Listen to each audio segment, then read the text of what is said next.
Good morning all of you. Welcome to subject IAM। हम first chapter पढ़ रहे थे, 3 phase induction motor that can be asked for 20 to 28 marks. पिछले इसमें हमने क्या पढ़ा था? रोटर की फ्रीक्वेंसी स्टार्टिंग में क्या थी? F at the starting condition F is equal to F dash, यानी कि rotor frequency is equal to stator frequency.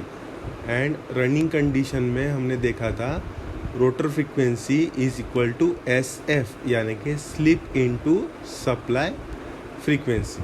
ठीक है, ये हमने पढ़ा था। अभी हमको नेक्स्ट टॉपिक हमको पढ़ना है, कुछ हमको फॉर्मूले डिराइव करने हैं, वो भी रोटर के रिलेटेड। तो हमको उसके पहले कुछ फॉर्मूले की इंफॉर्मेशन होनी चाहिए। तो अपन जितने भी डेरिवेशन करेंगे दोनों कंडीशन के लिए करेंगे। कौन कौन सी है? स्टार्टिंग, यानी कि जैसे मैंने स्विच ऑन कर दिया और करंट फ्लो हुआ मोटर में से, उसके लिए स्टार्टिंग। और दूसरी रहेगी रनिंग। रनिंग मतलब जब मोटर घूमना स्टार्ट करेगी। यहाँ पे रोटर की स्पीड रहती है स्टार्टिंग में 0 और यहाँ पे कुछ ना कुछ उसकी वैल्यू रहेगी। ठीक है, स्टार्टिंग कंडीशन देखनी है और रनिंग कंडीशन। ठीक है, हाँ। तो कुछ आपको फॉर्मूले पता होने चाहिए, जैसे फॉर एग्जांपल इम्पेडेंस। इम्पेडेंस क्या रहता है? Z। कोई भी प्रैक्टिकल सर्किट या फिर motor purely resistive, purely capacitive, purely inductive ऐसे नहीं रहता। उसमें क्या रहता है? हमेशा रेजिस्टेंस, उसके साथ एक तो इंडक्टेंस रहता है, नहीं तो कैपेसिटेंस रहता है। इंडक्टेंस को रिप्रेजेंट करते हैं अपन X से, XL, और कैपेसिटिव रिएक्टेंस को XC से। इसका फॉर्मूला है 2πfL। F मतलब फ्रीक्वेंसी, L मतलब इंडक्टेंस, और XC का है 2πfC। F मतलब फ्रीक्वेंसी, C मतलब कैपेसिटेंस। ठीक है, तो इंडक्शन मोटर है वो क्या है? रेजिस्टेंस के साथ उसमें क्या है?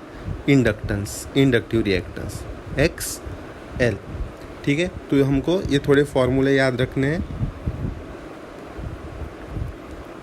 हाँ, तो Z का फॉर्मूला क्या आएगा? ठीक है, सर्किट कौन सा है हमारा? इंडक्टिव। तो Z के लिए फॉर्मूला आएगा √R² + XL²। ठीक है, ये किसकी वजह से आया? क्योंकि वो सर्किट प्योरली रेजिस्टिव नहीं है, उसके साथ क्या है? इंडक्टेंस भी है, इसलिए हमको इम्पेडेंस निकालना पड़ता है। ठीक है, उसके बाद दूसरा है ओम्स लॉ से हमको ये पता चलता है V = IR, और V हमेशा उतना ही रहता है जितना उसके अंदर EMF है, यानी कि V = क्या है? EMF, that is E। तो मैं V के जगह पे यहाँ पे E भी लिखूँगा तो कुछ फ़र्क नहीं पड़ेगा। E = IR। ठीक है, तो मेरा ये किसके लिए है? जिसका सर्किट क्या है? सिर्फ रेजिस्टिव है, लेकिन उसके साथ XL भी है, तो क्या लिखेंगे उसके साथ? E = IR + XL, यानी कि Z, जिसमें रेजिस्टेंस के साथ इंडक्टिव रिएक्टेंस या फिर कैपेसिटिव रिएक्टेंस रहता है, उस वहाँ पे हम क्या निकालते हैं? इम्पेडेंस, यानी कि Z। तो इधर से I क्या हो जाएगा? I = E/Z। ये फॉर्मूला हमको याद रखना है, सिंपल है। V = IR से हमने फाइंड किया है। सिर्फ रेजिस्टेंस नहीं है, उसके साथ क्या है? XL भी है, तो हमको क्या निकालना पड़ेगा? ZL। ट्रांसफ़र करके हमको मिला I = E/Z। तो और एक फॉर्मूला है, हाँ, XL। इसका फॉर्मूला क्या है? 2πfL। F मतलब फ्रीक्वेंसी, L मतलब इंडक्टेंस। ठीक है। तो और एक फॉर्मूला, हाँ, पावर फैक्टर। पावर फैक्टर क्या है? Cos phi. It is angle between voltage and current, ठीक है। और उसका एक फॉर्मूला है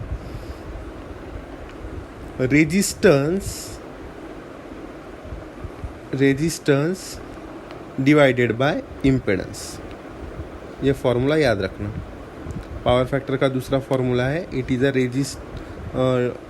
is cos phi is equal to resistance upon impedance. Impedance कैसे निकालते हैं? ये फॉर्मूला से, z is equal to under root of R2 square plus XL square.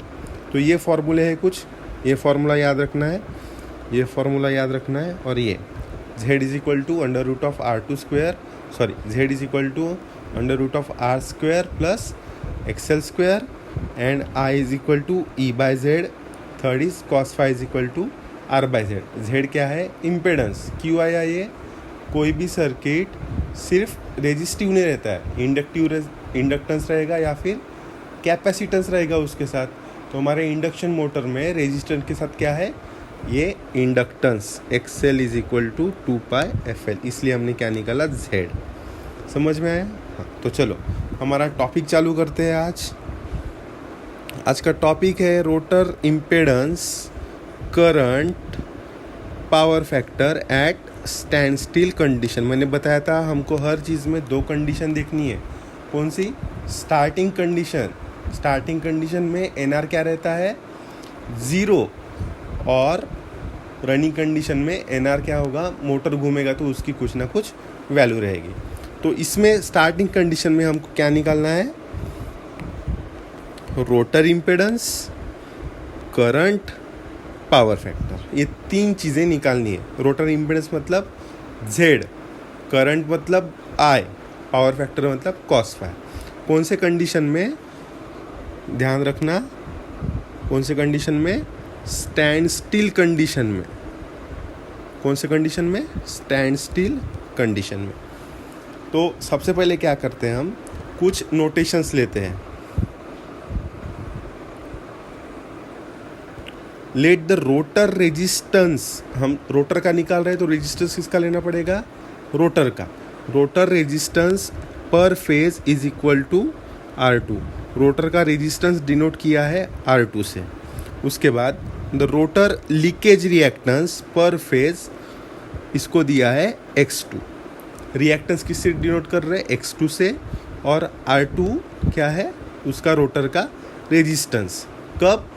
Stand still पे, ठीक है। अभी इम्पेडेंस का फॉर्मूला क्या है? Z is equal to under root of R square plus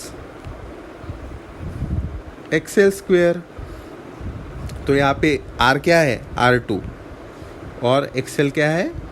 X2, जो हमने नोट किया है, ठीक है। यही बन गया हमारा Z का formula, under root of R2 square plus X2 square. बहुत सिंपल है ये। तो इसका ये फेज़र डायग्राम है, या फिर फेज़र डायग्राम नहीं, पावर ट्रायंगल बोलते हैं अपन इसको, सॉरी, इम्पेडेंस ट्रायंगल बोलते हैं इसको। कैसे निकालते हैं इम्पेडेंस ट्रायंगल? सबसे पहले नीचे क्या रहता है? रेजिस्टेंस। उसके लीडिंग में 90 डिग्री में क्या रहता है? उसका रिएक्टेंस। यहाँ पे क्या है? Reactance X2। और जब इसको अपन ज्वाइन करते क्या मिलता है? ये Z2। इस पर अगर पाइथागोरस लगाओगे आप तो ये मिलता है आपको, Z2 is equal to under root of R2 square upon plus X2 square. कैसे मिलता है देखते हैं। पाइथागोरस क्या बोलता है? Hypotenuse is equal to side 1 square plus side 2 square. Hypotenuse क्या है?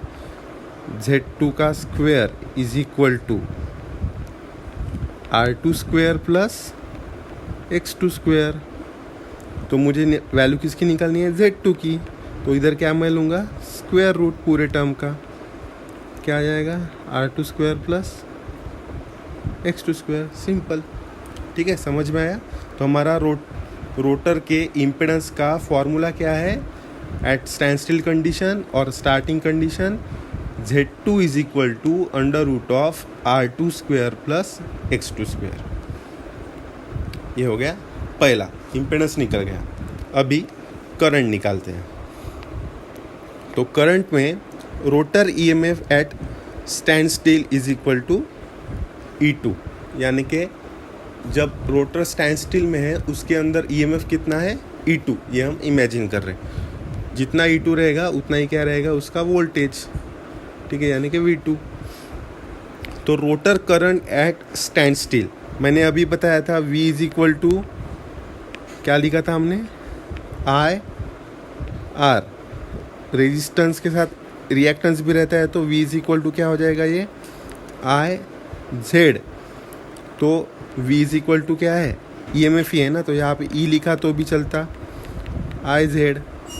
तो I का फॉर्मूला क्या बनता है, E अपॉन Z. सिंपल. यहाँ पे भी वही किया है. देखो रोटर का करंट जो हम डिनोट कर रहे हैं I2 से इज इक्वल टू E. यहाँ पे E मतलब क्या है, रोटर का E2, और Z मतलब Z2. रोटर का इम्पीडेंस किससे डिनोट किया है, Z2 से. ठीक है, अभी यहाँ पे वैल्यू पुट करनी है किसकी, I2 is equal to E2 upon ये जो Z2 निकाला ना अभी हमने, ये वाला, इसकी वैल्यू यहाँ पे पुट करनी है. Z2 की वैल्यू क्या है, under root of R2 square plus X2 square. तो ये हो गया हमारा करंट. सिंपल है. क्या नहीं किया हमने, I2 is equal to E2 by Z2. E2 है रोटर का EMF और Z2 है रोटर का इम्पेडेंस. इम्पेडेंस की वैल्यू पुट करो, under root of R2 square plus X2 square, क्या निकल जाएगा, करंट. अभी थर्ड कौन सा बाकी है, पावर फैक्टर. पावर फैक्टर क्या कहता है, rotor power factor is the cosine angle between rotor EMF E2 and rotor current I2. ये कोसाइन एंगल है E2 एंड I2 के बीच का, और उसका दूसरा फॉर्मूला है, it is also said as cosine angle between R2 and Z2, और इसका फॉर्मूला बना है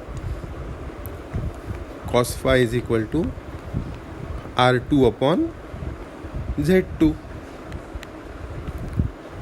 ठीक है, R2 मतलब रोटर का रेजिस्टेंस एट स्टार्टिंग. तो Z2 की वैल्यू हमने अभी फाइंड की थी, क्या है, under root of R2 square plus X2 square. हो गया, ये हो गया मेरा पावर फैक्टर. क्या है, R2 upon R2 square R2 upon under root of R2 square plus X2 square. कैसे याद रखना पता है क्या, R2 अपॉन Z2 की वैल्यू सॉरी,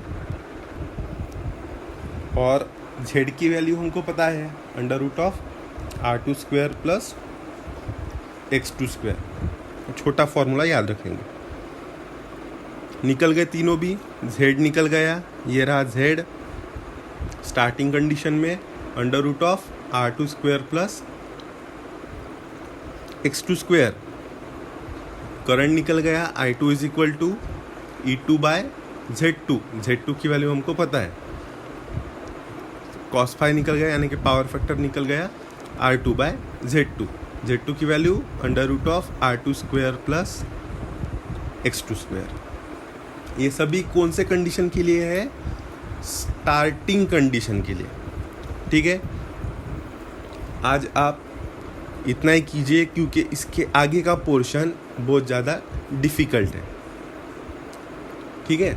डिफ़िकल्ट मतलब थोड़ा कॉम्प्लिकेटेड है इजी ही, लेकिन जब तक ये समझ में नहीं आएगा, अच्छे से इसकी प्रैक्टिस नहीं होगी, तो आगे का पोर्शन नहीं अपने को पता चलेगा. ठीक है, तो आज के लिए इतना ही. क्या क्या निकाला है हमने, रोटर का impedance under root of R2 square plus X2 square. Rotor का करंट निकाला है E2 बाय Z2. E2 मतलब rotor EMF and Z2 is a rotor impedance, जिसका फॉर्मूला है under root of R2 square plus X2 square.